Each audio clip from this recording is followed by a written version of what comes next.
Welcome to Evil Live, the live media commentary show that answers the question, can humans stand up to celestials? Subscribe if you're new to the channel because today we are reviewing In Nomine Corporeal Player's Guide.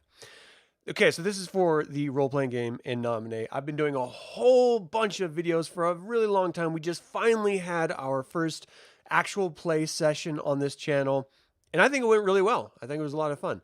So I'm hoping that anyone out there who likes In Nomine can, happen upon this. Now, I've reviewed the GM's guide, and I think I've reviewed the core rule book, but I'm not 100% sure. So I figured the next step would be to go through the different, like, Angelic Player's Guide, Infernal Player's Guide, and Ethereal Player's Guides. That way we can get a basic understanding, and I reviewed the Adventure Feast of Blades that we're playing as well. So that way we get a good understanding of what these different source materials are, what if they're worth it to you to pick them up if you're ever going to give In Nomine a try or join one of my games. That's really what I'm doing here. These have been out for a very long time, like over 2 decades. So just keep that in mind. This is an old role-playing game. Nothing new or shiny or, I don't know. Nothing new. This is all old stuff. All right, so my initial thoughts on this Corporeal Player's Guide are, these are great resources for dungeon masters they're called game masters in this. Game masters and playing characters, like options that they don't have to be angels or demons, and there's a ton of different human or they're just called mortal options to explore. And the reason why I like this game is because it's set on the backdrop of this war between heaven and hell, but that's just one tiny aspect of it. There are 3 massive realms of the celestial realm, which contains heaven and hell, the marches, which is like the dream world, or your sort of ethereal world, which contain all the pagan gods and nightmares and gorgons and stuff like that. And then you have the corporeal realm, which is earth. Each of these has their own different ways of exploring how to play the game. You can do a full human game centered around hunting monsters, realizing suddenly that those monsters you're hunting are angels and demons, never knowing. Or you think that they're aliens and they just turn out to be celestials. There's just so many ways to approach this. You can do an entire campaign based around Hellraiser, like Cenobites. So you're a human and you're summoning these otherworldly entities that you think are going to give you pleasure and riches or whatever, and they turn out to be torturous demonic entities. That is a version of the game that you can play in this In Nomine system. So there's just this endless world. Or if you just want to play angelic creatures looking after mankind and destroying demons, or demons corrupting mortals, or if you just want to go and do a Dream Warriors Nightmare on Elm Street 3 session, you can do that with this game. It's all set up and it all exists for you to tailor it however you want and really dive in and have some fun. You're not locked into this sort of hack and slash combat situation that a lot of other role-playing games like Dungeons and Dragons sort of force you into, or Call of Cthulhu, where it's almost pure investigation and you don't really have anything else you can do, and you can't really stand up to these otherworldly entities of the Cthulhu mythos. This, you can be those entities, or you can be mortals discovering them and trying to hide them, or maybe you just want to be hunters and you just go after them. You know exactly what they are and you want to destroy them for trying to take over your world.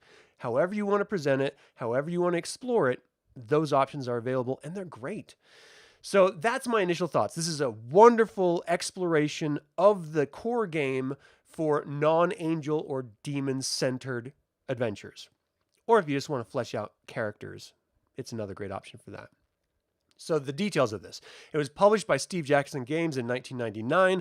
It was written by David Edelstein.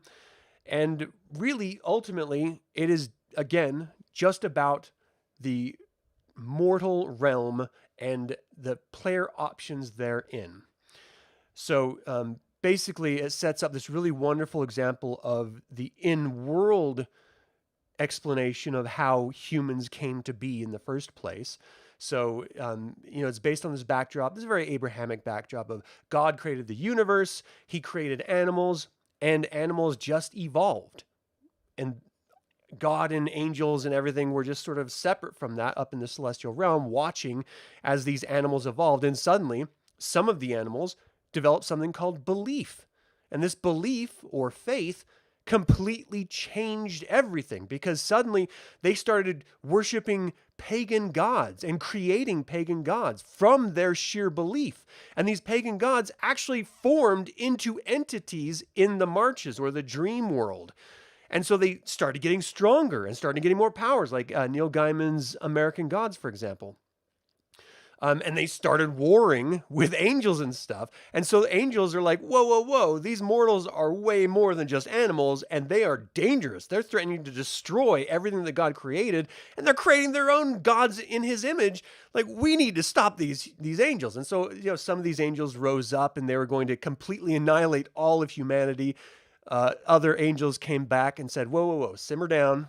This is God's creation. We cannot destroy them. And then God put in a non-interventionist policy between angels and mortals. This is all backdrop to this game here. So basically, Lucifer stepped up and he's like, look, in his own head, he's thinking, how do I corrupt this and make sure that angels can still interact with humans? Because if we go by what God wants, he wants us to stay away from the corporeal realm, which would make humans leaders and masters of the corporeal realm. We don't want that. We want to have our say in what happens here in the symphony, which is basically the fabric of the universe. And so he approaches God and says, hey, how about we do a little microcosm test and see if humans are able to achieve their destinies without angelic intervention. And God was like, well, that sounds like a good idea. And so they created Eden. So Adam and Eve aren't actually the first humans in this version, in this mythology of this game. So God created Adam and Lilith originally. Lilith saw this and she was like, I'm not going to be someone's like servant or slave. Hell no. And so she walks away, and then they create Eve. And ultimately, that's where humanity came from. And the vast majority of humanity has no idea about angels or demons, just like in our real world, there's no such thing. And so, of course, there's people who believe in them, but outside of the people who believe in them, everyone else just sees them as, myth and, BS. So how could, if this is a game based around the war between heaven and hell, how could a human ever stand up to an angel or a demon? That's what this book answers. It provides options. So in the normal game, you're actually given options of creating soldiers from humans, making them symphonically aware, as it were. And that just basically awakens them to the reality of the universe, to the reality of angels and demons, and to the symphony, the sort of the musical fabric of the universe and how it changes and resonates and stuff. And you can also get powers by becoming symphonically aware. And so it gives you options like soldiers of God, soldiers of hell, and then pagan soldiers as well. So it creates this sort of triad of options. But outside of that, there's also rogues, which are unaffiliated. So you have gray soldiers, secret soldiers, and then entirely uninitiated soldiers. And these soldiers, because they're all symphonically aware, are able to tap into the symphony and have power, and that power can then rival angels in sufficient numbers. 1-on-1, probably not so much, but 2-on-1, maybe. 3-on-1, angels and demons better watch out. So angels and demons are then trying to tap into humans because anything a human does doesn't disturb the symphony. So if they have a human soldier on their side, they can have that human soldier murder other humans and no one's the wiser. But if an angel murders humans, then other celestials can hear it and it resonates out through the symphony. And you can actually get in a lot of trouble for that, depending on who you serve. And another human option here, which is really cool, are sorcerers. Just like sorcery in our real world, depending on how you think about that type of stuff. Basically, these are symphonically aware beings who tap into the symphony in order to summon demons, force demons to make, to get control from them. Really, what ultimately usually happens is that the demons are messing with them and they just make them into their own slaves and servants and make fun of them. But they do actually get real power. And there are supposedly secret organizations of sorcerers who are able to summon angels and gain control over angels and stuff. So it's a very powerful game option that can really truly rival the strength of angels and demons as well. Then you have stuff like prophets. So if you reach your destiny as a human and you die, you can go up into heaven. And there's Bodhisattvas, and then there's saints. Bodhisattvas are just your soul dwelling and helping out in heaven. Saints can actually be sent back to earth in a new body to sort of help other humans or help other angels, or, preach whatever word they want to preach. So these are all different human options that you can sort of explore. But the book also goes into great detail about the human soul. It dives into ghosts and the undead, which they separate here. So if you as a human die, your soul can turn into a ghost if you tether yourself to some location or something.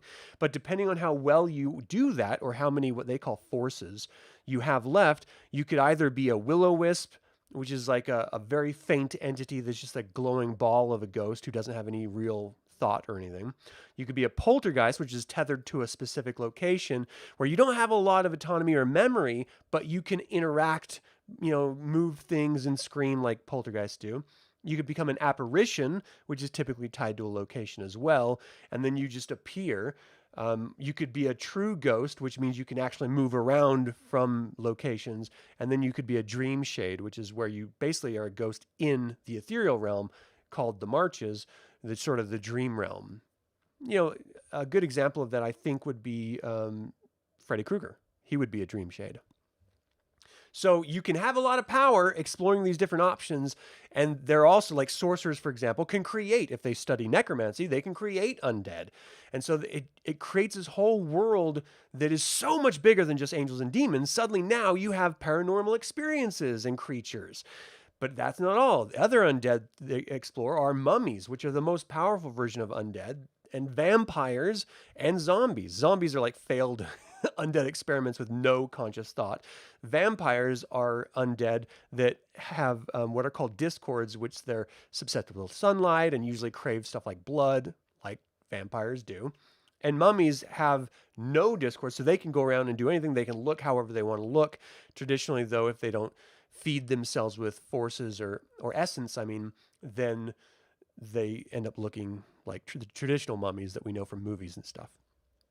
But then they all have powers. So if you wanted to do like a World of Darkness style game where it's a bunch of vampires and they run across a bunch of soldiers of God, and then, then angels start coming in, and you can do this entire sort of exposure-based campaign. You're starting as a human who knows nothing about nothing. Your interest maybe is paranormal experiences. You run across undead or ghosts, and then suddenly you're recruited by by angels and demons to perform some greater action. And so you start as just a normal human, but you're awakened into this much larger world. It becomes a really great storytelling tool for you to explore as a game master or as a player. And I really like those ideas where you're not just thrown in head first, like you're a werewolf and you're a vampire, like in World of Darkness typically is. No, this you can actually graduate to levels of crazy insanity. And it's a great way to teach the game to other players as well. Start them really basic and small, and then explode it out to something bigger. Then there's remnants, and outcasts, which are another option, but outcasts they're still angelic. Remnants are basically celestials like angels or demons who have lost all of their celestial forces. And so they have no memory of their angelic ways or demonic ways. They're basically humans who like wandering the earth without a soul, basically. A good example of this would be the prophecy with Christopher Walken, number 2. So the prophecy, he's the Archangel Gabriel, but then Lucifer takes his heart out, which he consumes his soul. And so Gabriel just sort of becomes this, in number 2 and 3, I think, actually, this sort of wandering dude, like bum. He just becomes a bum who looks after this kid. And it's kind of sad because he was once one of the most favored archangels in the choir of heaven, and now he's literally just can't really remember where he came from. He doesn't really have he doesn't have any powers. He's just sort of living the life that he doesn't even know how to engage in human society because he's not human. He's a celestial being, you know. So remnants are another option. Then there's like hunters, where you can just actually, rather than just being like a soldier, you can just, like it could be like what's that stupid vampire movie that everyone freaking freaks out and loves with Christian Slater? It's a bunch of kids, and I think it's wildly overrated. They have this really long saxophone solo with a dude in chainmail top, very 80s. Oh, what is that called? Anyway, I can't remember what the movie is called. But everyone loves it from my generation, and I don't understand why, because I really don't think it's that good. But anyway, it could be like that, where you're a bunch of kids who think you're vampire hunters, and then you actually run across actual vampires, and you explore, you go further and further into that. But then it gives you these sort of perceptions on how different choirs of angels or different bands of demons see humans, and how humans see those individual choirs or bands. And that's important because it helps you as a player or you as a game master understand the differences between these choirs and bands and how humans are going to react to them if they're brought into their service. It's a great storytelling aid. And then it provides a whole bunch of organizations, human organizations that are either just exist and can be storytelling starting points, or they're actually like hunting other angels and demons, or they're secret societies of sorcerers, or, whatever. Really kind of cool storytelling tools that lie within this. And then they present you brand new like weapons and stuff like that you can have access to, which really help even the odds between humans and celestials, angels and demons, as it were. I mean, this was a really fun read. Sometimes it got a little tedious when you're talking about specific skills or, talents and stuff like that, or like weapons and poisons and stuff. I mean, that stuff just kind of gets boring to me. My favorite part of this had to be just the vast array of options presented as a sort of culmination of all their other materials by the time this was released. This was like 3 years after, or 2 years after it was originally released. And so there's a lot of other options released in other books. This sort of wrapped it all up in a bow and presented as, here are the corporeal options for players.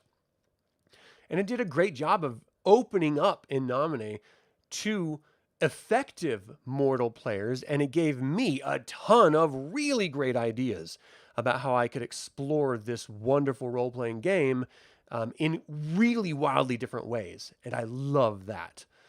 My least favorite part is I didn't really get a lot of, like, there's no human samples of characters. One thing that most every role-playing game does really well is gives you like a bestiary, like a monster manual, if you will, of just, here's a bunch of sample creatures or sample humans or sample sorcerers or whatever. Use them as sort of stand-ins, dummy stand-ins. So it takes the onus off of the game master from having to come up with a whole bunch of different player types.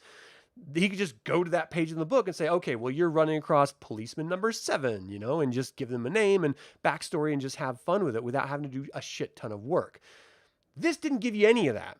And I think it would have been a really great, 10-page edition to just give us samples of like 2 of each type of class, or of each type of player option presented, or even if it was just 1 of each player option presented. I think that would have helped a lot. And it didn't really do that. And it really makes it difficult for new GMs or people new to this game system to just dive in, take a stat block, and run with it. You want to be as helpful as possible when you're designing a game, and they failed at that in this particular case. So ultimately, the bottom line is I gave it 4 out of a possible 5 evil eyes. If you would have given me those creatures or those stand-in characters or sample characters, I would have given you a full 5 out of 5, because this opens up the game in a whole new and wonderful way. But without those samples, a game master has to do a lot of work to create non-playing characters for the game without having anything but rules hidden within paragraphs of text to follow. and that's a pain in the ass. So 4 out of 5, you're going to have to deal with it. But I would highly recommend you pick this up because it's definitely worth an exploration, especially if you're getting into the game or if you want to explore different ways of playing in Nomine. Because it can be really great storytelling sort of toolkit. All right, that's going to do it. Thank you all so much for tuning in. I hope you have a fantastic day. And as always, remember the evil spell backwards is live. So get out there and be evil.